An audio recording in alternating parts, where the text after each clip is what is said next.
It's been such a great day. I mean, it's just been wonderful to hear everybody tell their story. And, I'm usually pretty gloomy, but today I'm not. And so thank you for a very uplifting day. And in fact, I was out at lunch on the playground eating the delicious food, and I'm always picking up weird stuff off the ground. And I found this, I don't know what, I think it was a part of a toy, and it says superpower. Yo, that is an omen that says we all have superpowers. So I'm standing between us and the bar, so it's going to be energetic and it's going to be to the point, I hope. So I'm going to divide the next half hour into two segments: transparency and cumulative impacts, and I'm going to tell stories because that's what I do for a living, is I tell true stories, not just stories. So first of all, I want to tell you a story about something that happened in mid-February when I woke up on a Sunday morning and I saw the news headlines for TV that said that a huge fire was happening in Dudley, which is right next to Goldsboro, and I later learned that 1.8 million creosote-treated railroad ties were burning. Now, creosote's really bad. It's really bad for you. It's in fact, it can emit benzene and carcinogenic, cancer-causing, terrible emissions. So I thought, well, then I've got to be there. I mean, if there's cancer-causing emissions, that's what environmental reporters do, is they go and they investigate that. So I get there, and you would not have believed this fire. The smoke was at least 15 stories high. It was behind this woods. The flames were going. There were roads shut down. The air was acrid. It was horrific. It burned for 5 days. It was arson. There were no air monitors. In fact, I later learned through reporting that DEQ, or Department of Environmental Quality, the air quality folks, and EPA called Wayne County and said, hey, we'll come and help you. Wayne County says, we got it. No need to come in. So now we don't know everything that went into the air that day. I do know that it was surrounded by environmental justice communities. So no air monitor in Wayne County, North Carolina. One of the reasons there's no air monitor in Wayne County, North Carolina is because several years ago the legislature cut funding for air monitors, state air monitors. So we went from having 130 odd air monitors to now we have 70. And Wayne County is one of the places that doesn't have them. And so I'm guessing there was enormous amounts of PM 2.5 emitted that day, but we don't know. So lack of transparency. It would be great to have folks on the ground there, Spidey Sense or air monitors in Wayne County, because it's got a lot of issues. Other transparency, and I just learned, I think, from Mary McLean about the Farm Act is dropped in the legislature, and it has to do with biogas, part of it. But biogas, you probably know, is when giant hog farms put a cap on one of their lagoons and they say it's clean energy and they're going to ship this methane through a pipeline, and now they're green after, decades of being environmental polluters. It's all great now. Well, there are 17 farms in North Carolina that have permits they're called biodigesters, but it's not what you think. So there is a cap on one of these giant hog waste cesspools. I mean, they're open air, full of feces and hair and manure and everything that comes out of a hog barn.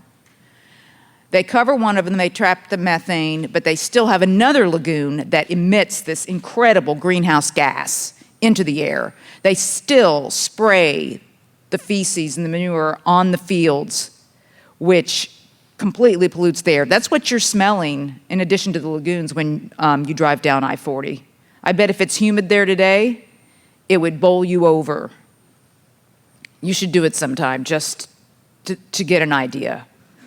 So the industry wants you to believe that this capture of methane is somehow going to save the world. Well, it's not, because it still emits a methane. There are no methane air quality monitoring stations there, and they still have the hog waste lagoon problem. The other problem with transparency is there's a pilot project, and there are, I don't even remember how many farms in Sampson and Duplin County that are part of this, because Smithfield Foods won't tell us where all of them are. They want to build this giant, like 40-mile pipeline among all these farms, but they're not going to tell us where these farms are. And they won't even tell the state. State doesn't know. That's what they say.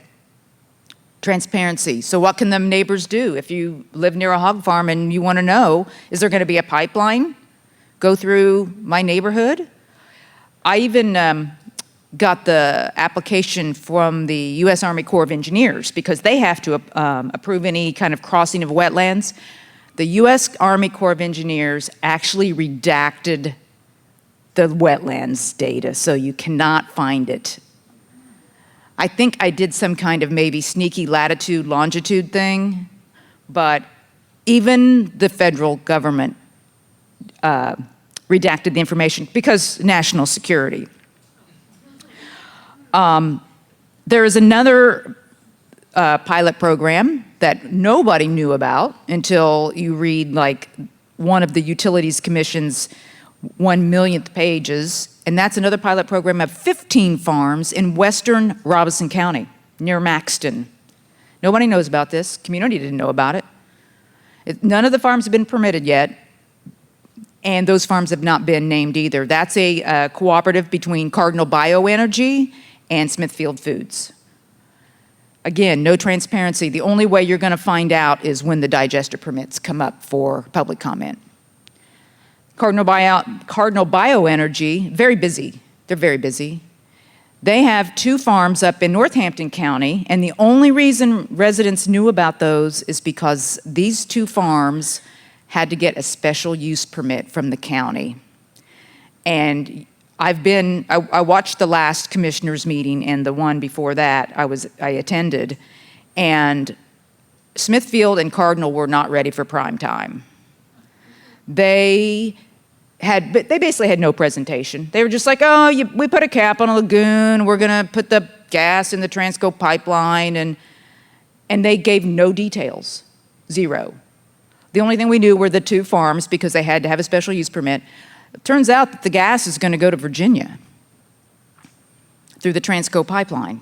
Now, I don't know if it's going to also come back to North Carolina, but there are so many questions. And one of the things they said, Smithfield, said, one of the commissioners says, have there been any hazards with these biogas farms? Smithfield says no. That, I'm just going to say it, was a lie.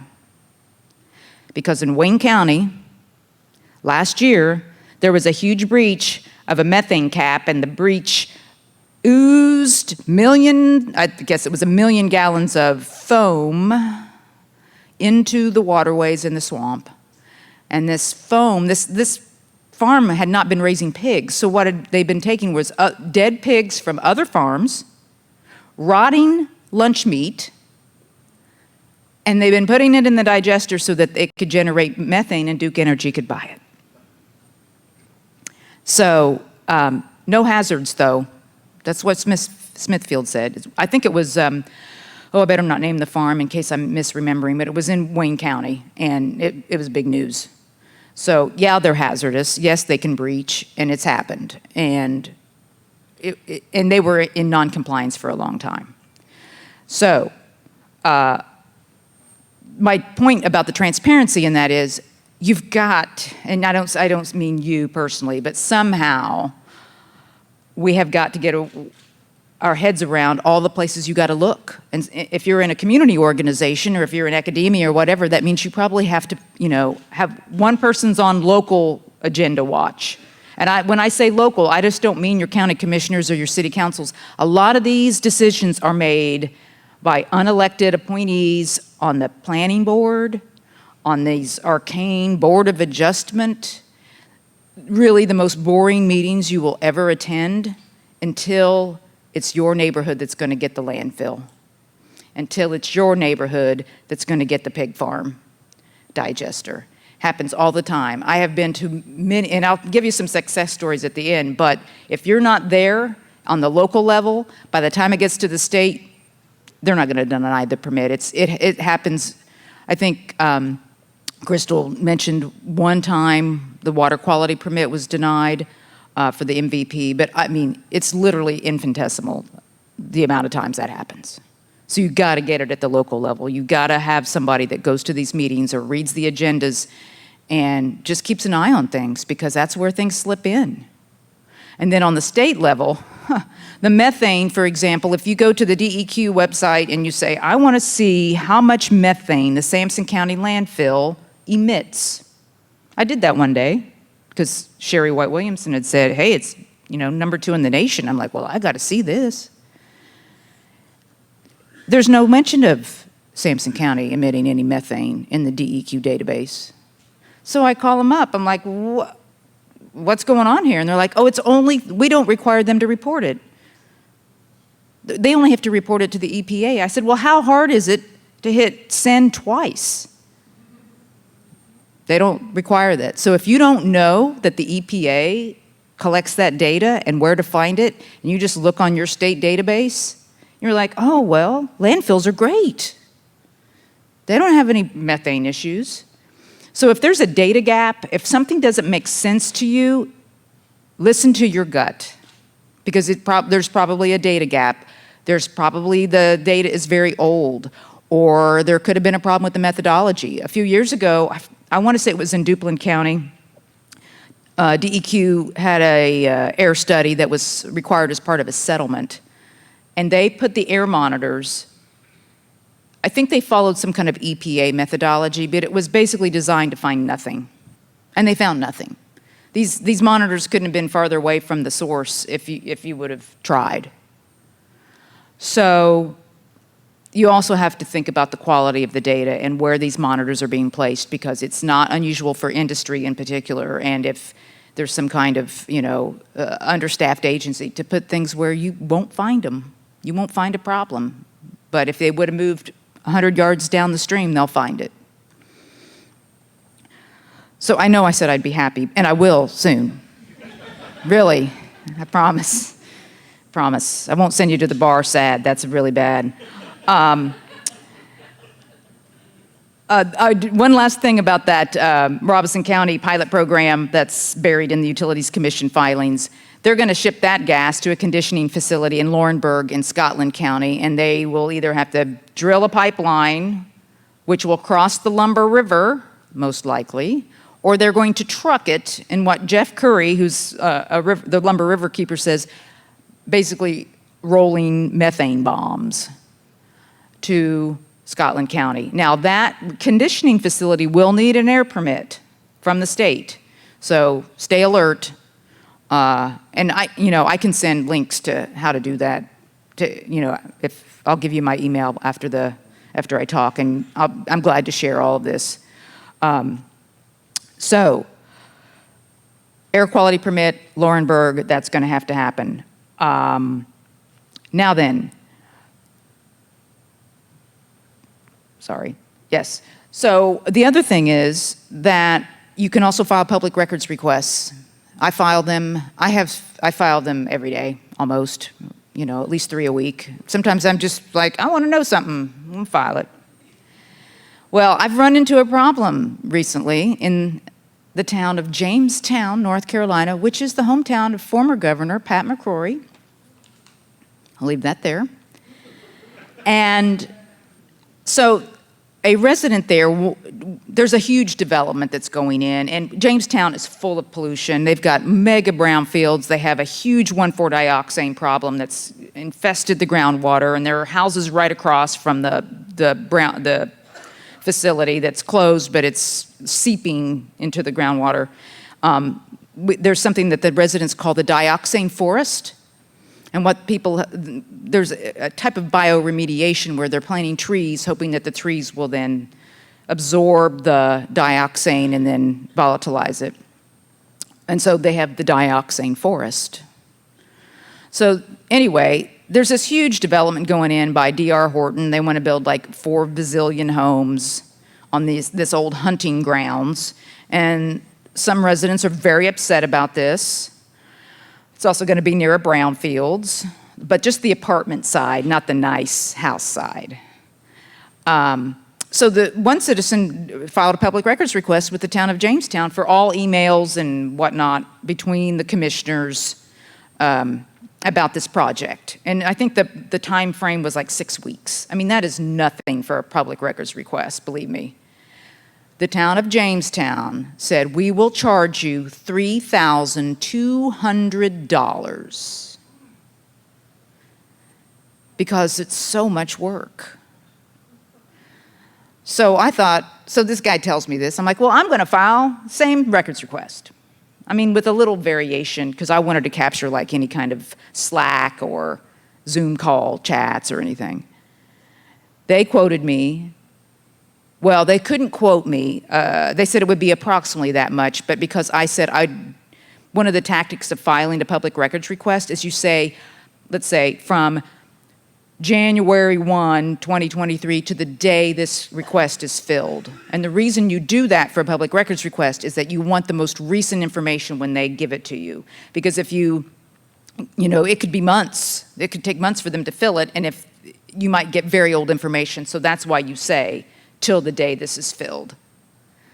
They can't give me an estimate because, as the city manager said, or the I can't see into the future. So you need to give me an end date.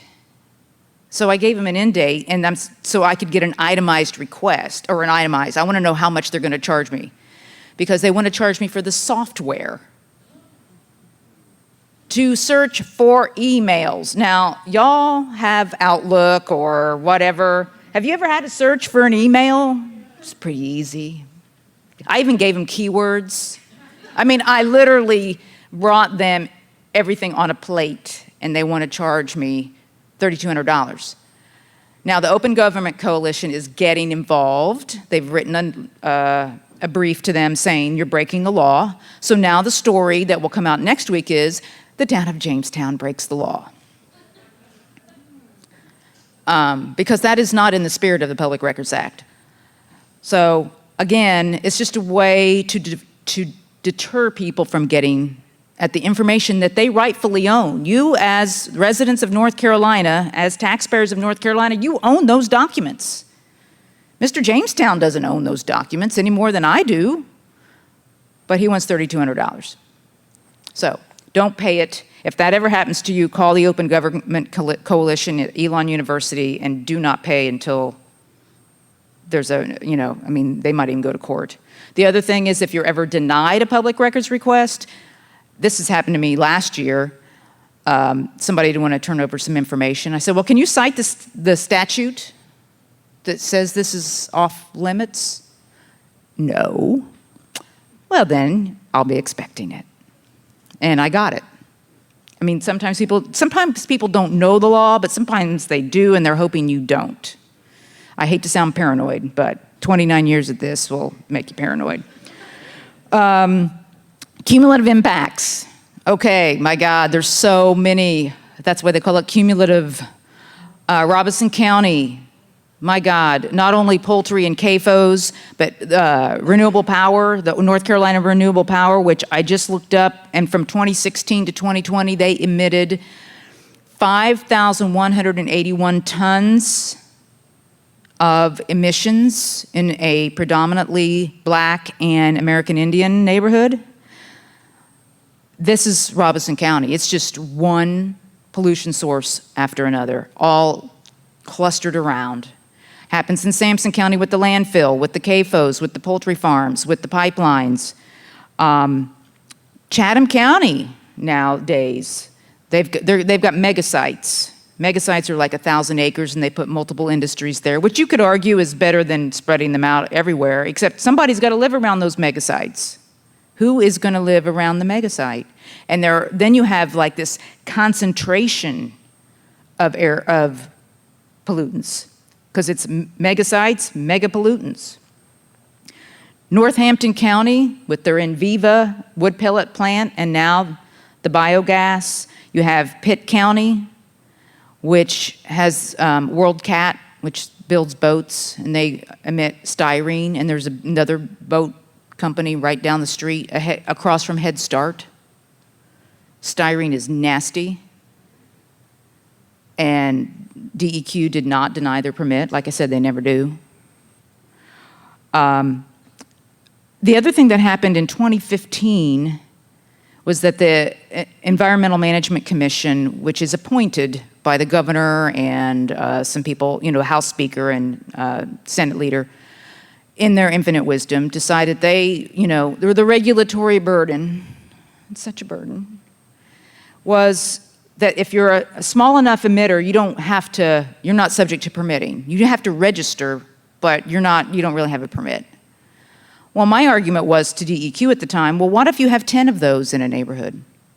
10 small could equal 1 big. 10 small very small could be a Title V by the time you account for all that. And I'll give you an example.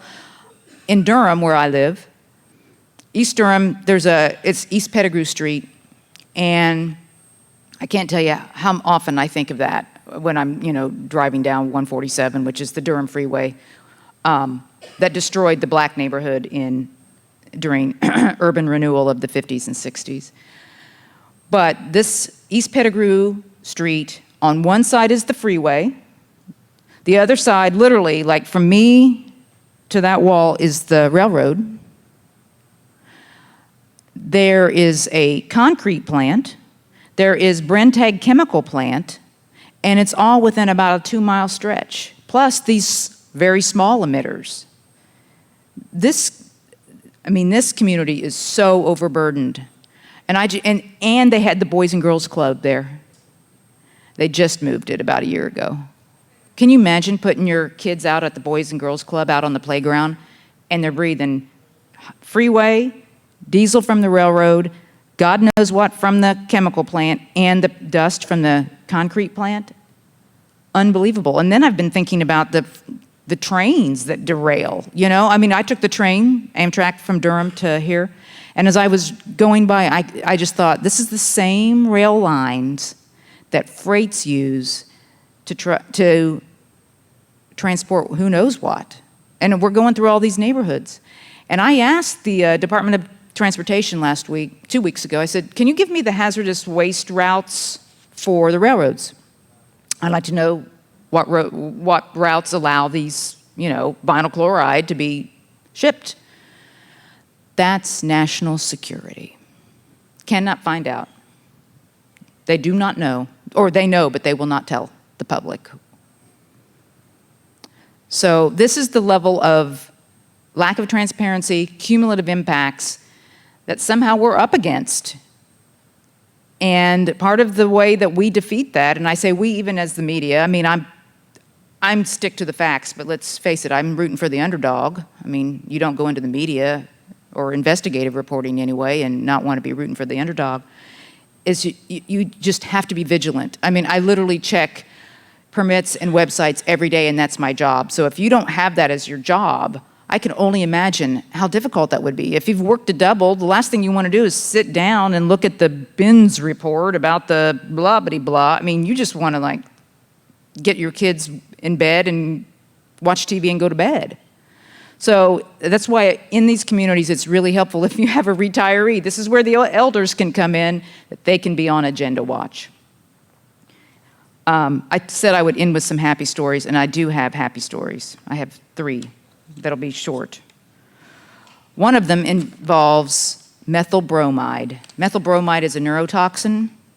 It's really horrible. In fact, the Montreal Protocol wants to ban it, but you can still, it's only partially banned here. In other words, you can still use it. So there was this, speaking of cumulative impacts, this happened in Columbus County several years ago, and there was an Australian company that wanted to use methyl bromide to fumigate logs, because they wanted to ship these logs to China so that China could make the furniture that then we would then buy, and that would fall apart. The bookcases that fall apart in less than a year.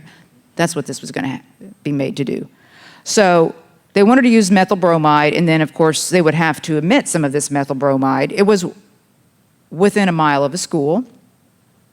It was in a community that already had at least one federal Superfund site.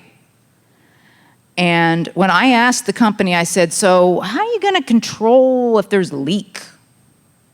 This is truly what this man told me. And it turned out he was partially right in that it is industry standard.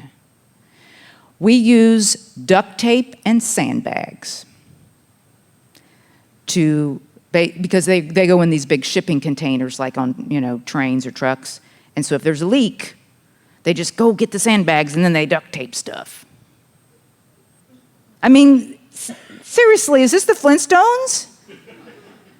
So what happened was there was somebody from the Sierra Club, Ashley Daniel, who made an announcement maybe at her church. It's a great place to get people riled up, is church. And the black church, Catholic church. I grew up Catholic, no Mass, but believe me, there's nothing getting, it's very staid. People shaking hands is like, oh my God. But the black church has got it going on. So it got around, rumors flew, and people turned out. You would not believe it. So what had happened was, this part of Columbus County is actually closer to Wilmington. So they really, there is a newspaper in Wilmington, and so that's kind of their source of official information. The town of Whiteville, which is way on the other side of the county, is the one that was having the public hearing on the local level, and that was the paper of record where the public notice went. Well, nobody in Delco reads the paper on the other end of the county. They read the Wilmington paper. And there was no mention in the Wilmington paper because there was no requirement to do so. So they didn't know it was happening, and Whiteville already had given the permit for like some special use. So when it came time for DEQ to hold the air permit hearing, it was so packed. All that was missing were the pitchforks. I could not believe it. It was the middle of the summer. It was hot. Somebody called the fire marshal and they shut it down. It had to be rescheduled. And the company brought like caps and tchotchkes for people to, take home. I'm like, dude, read the room. So, yeah. Oh, I got 2 minutes and I have 2 stories. Okay, so anyway, methyl bromide, community came out. They raised hell. I'm telling you, it was nuts. I have never seen it like that. And DEQ, as a result, they didn't deny the permit, but the EMC, the Emergency Management Commission, passed stricter rules about methyl bromide. And the company withdrew their application, and now there is no methyl bromide in Columbus County. 2 more very quick stories about communities that got in early. Yadkin County, Hamptonville, big old mine was gonna go in behind them. Big mine. They got wind. Now this was mostly a white community. They got wind. They started fighting on the front end, long before it ever reached. They started softening the ground. They met because it was near a school, 500 feet, talked to the school board, talked to county commissioners, talked to every elected and appointed official they could find. It took 7 months, but they fought it, and there's no mine. And it's because they, held their county officials to their feet to the fire, and they were relentless. I'm not saying it always works out that way, but this time it did. And the final one happened in Vance County, where there was going to be a giant, it's called stump dump, land clearing and inert debris. Well, that's kind of a misnomer. But anyway, it was going to be a landfill of some sort. And they also petitioned their local officials. Now, granted, the attorney for the stump dumper, is what we'll call him, didn't read the room very well either, and started like telling this county commissioner how to farm. And this guy is a lawyer, and the county commissioner was actually a farmer. That kind of soured them on the legal presentation. But long way of saying, they fought it and they won. So that's 3 in the last just couple 3 years ago, in the last 3 years before the pandemic, 3 communities won. Now there have been some that have lost, many, but it's possible. But man, it requires intense vigilance. It requires talking to the media It requires going to the meetings. It requires an enormous amount of energy. But what's your choice, really? So my uplifting message before the bar opens is